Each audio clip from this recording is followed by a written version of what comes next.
What's going on YouTube? This is Jonathan with TLD. All the rumors are right. The new iMacs have been updated. So the video I posted a couple days ago telling you to hold off. I hope you guys did because they just updated these this morning.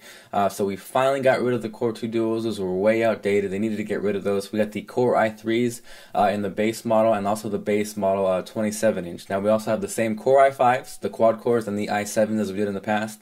But we got a speed bump jumping up, I believe, from the 2.66 on the Core i5. That's jumping up to 2.8 gigahertz with a turbo boost of 3.33 gigahertz. And now the i7, which was 2.8, is now standard at 2.93 with a turbo boost up to 3.2 gigahertz. Now all these quad cores, they technically, the OS sees them as 8 cores, so it's called hyper-threading. So even though there is a quad core, there's 2 threads per core, so you see it as an 8 core on your computer. The i3 doesn't do that, but it's a huge step up from the Core 2 Duo. So let's go ahead and run out the specs. You guys can see I got Apple's website open right now, so I'm going to kind of give you guys a rundown. One interesting thing is it looks like they actually got rid of the NVIDIA graphics card, and it's all ATI, even from the base model up to the high end. I'm really excited actually for the Core i7. We're getting a 5750 in there with a gig of video memory, which is fantastic, and really it's a long needed update for the video card. So not only for you guys rendering video, After Effects, and everything like that, but you're going to be able to do some really decent gaming on this as far as a 27-inch model goes. That 5750 is going to kind of tear things up. So running you guys through it right now. It talks about the cores. Like I mentioned, you do get 8 cores, not physical, 4 physical and then 4 virtual cores. So it's going to see it as an 8 core. Let's go ahead and run over the specs. So starting out, you get the 21.5 inch. Comes in at $11.99, a 3.6 gigahertz Core i3. Now you get a 1920 by 1080 resolution, so we're getting 16 by 9 aspect ratio as opposed to the 16 by 10. Comes standard with 4 gigs of memory. Now they did bump up the memory speed to 1333, which is going to give you a nice little speed bump.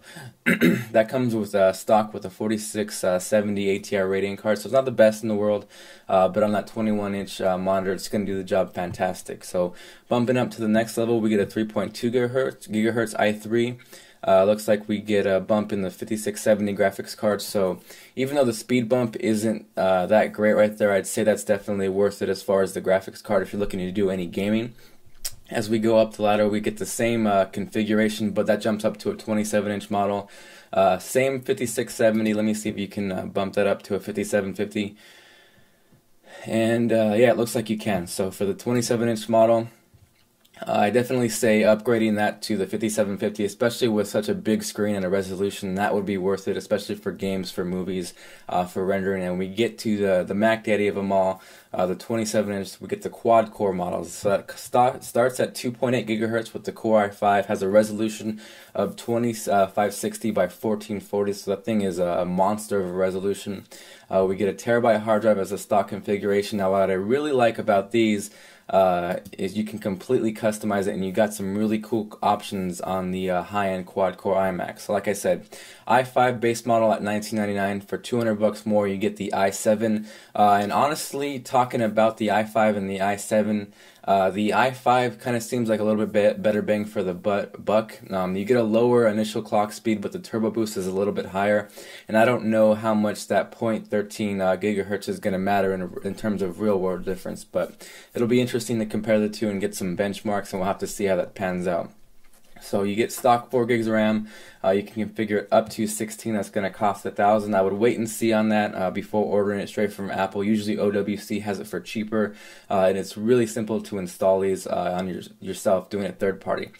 Now we get to the hard drive configurations. This looks really interesting to me. You can actually configure it with a terabyte hard drive, up to 2 terabytes actually, and an SSD. So 2 drives in the iMac. I don't know as far as changing them yourselves or upgrading that. We'll have to wait till they do the teardowns and see how it works with that.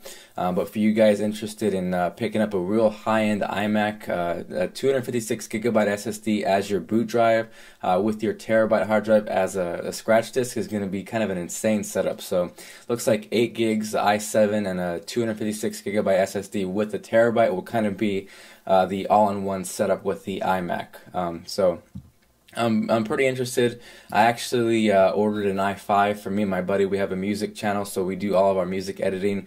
We've been doing it on a 2008 Mac Pro, so we actually going to throw that on eBay. We actually ordered an i5, so that should be coming any day now, so you guys can expect the unboxing and the review of that. But I wanted to give you guys an update of the iMac, so stay tuned for that unboxing, the review, and we'll catch you guys later.